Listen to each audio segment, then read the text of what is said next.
Implementa BIM para lograr una mayor rentabilidad en tus proyectos.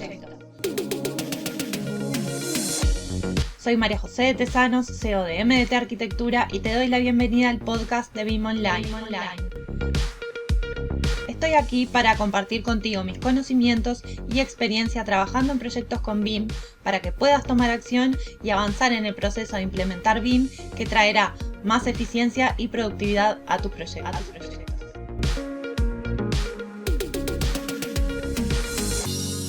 En el episodio de hoy vamos a hablar de BIM en 3 ideas fundamentales que para mí son planificar, comunicar y gestionar la información dentro de los modelos.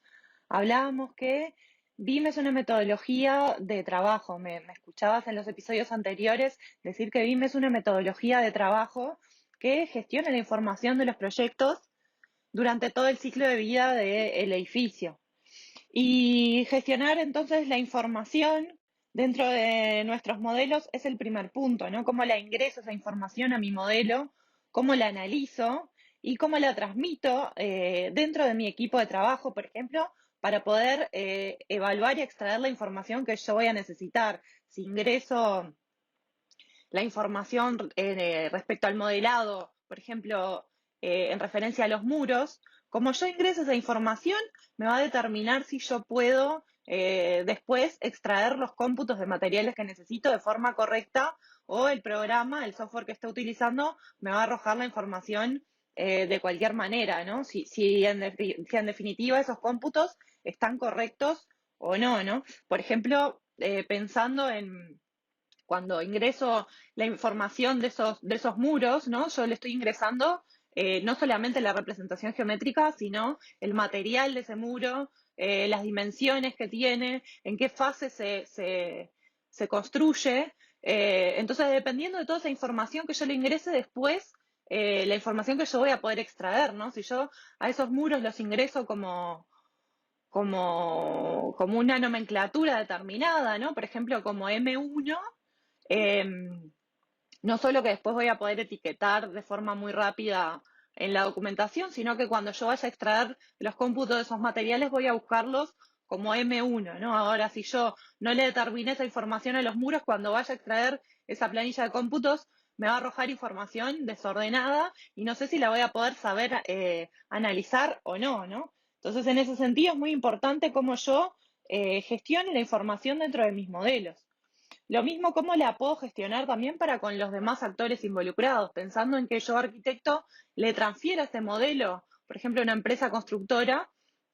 Si yo no modelé de forma correcta cómo se construye realmente en la obra, después cuando esta empresa constructora quiera realizar una certificación de avance de obra con el modelo, no lo va a poder hacer, ¿no? Porque yo no modelé de acuerdo a cómo se construye en la obra. Entonces, pues, cómo realmente se construye no va en concordancia con mi modelo, y ese modelo no se puede utilizar para ese fin determinado. Por eso también es muy importante el objetivo que yo le voy a dar a mi modelo, ¿no? Esos usos que me van a determinar, en definitiva, esa información que yo voy a ingresar dentro del modelo.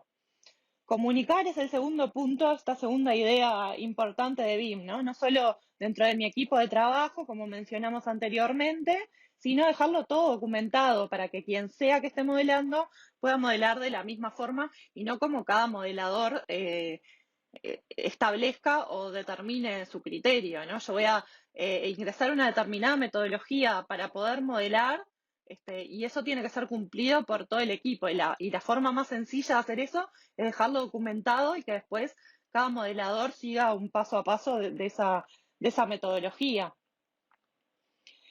Comunicar también entre las distintas partes involucradas dentro de lo que va a ser mi proyecto y a quién le voy a transferir, en definitiva, este modelo, ¿no? Que se analice de acuerdo a esas características que yo le di al modelo con esos determinados usos y objetivos, y que la otra parte involucrada sepa interpretar ese modelo que yo le estoy transfiriendo, y que sepa también volcar la información y extraer la información de la misma forma para que justamente se dé de forma ordenada. Y todo eso también tiene que estar documentado y correctamente comunicado. Y en definitiva, entonces todo esto también hay que planificarlo, ¿no? Es una metodología, como decíamos, de ingreso y de extracción de información que necesita ser planificada como tal. Cómo yo voy a estructurar esta metodología, cómo la voy a comunicar, cómo la voy a analizar, cómo voy a gestionar mi modelo, en qué formatos, en qué plataformas, cómo y cuándo lo voy a dejar documentado y cómo además transmito todo esto a los demás. En definitiva, entonces, estamos hablando de que establecer esta metodología, configurarla, lleva un tiempo de planificación y eso es necesario tenerlo en cuenta en las actividades que desarrollamos día a día. No es solamente modelar a lo loco, sino que establecer una forma ordenada en que esto se va a dar, justamente porque lo que importa cuando hablamos de BIM es justamente la información que está alrededor, vinculada y asociada a mi proyecto y a mi modelo. Te quiero invitar entonces al entrenamiento BIM que vamos a desarrollar el próximo 21 de julio, donde vamos a estar hablando de los 4 pilares fundamentales para trabajar con BIM, con ejemplos prácticos, casos reales y ejercicios. Entonces, te dejo el enlace en la descripción del episodio para que puedas registrarte y acceder. Nos vemos en el próximo episodio.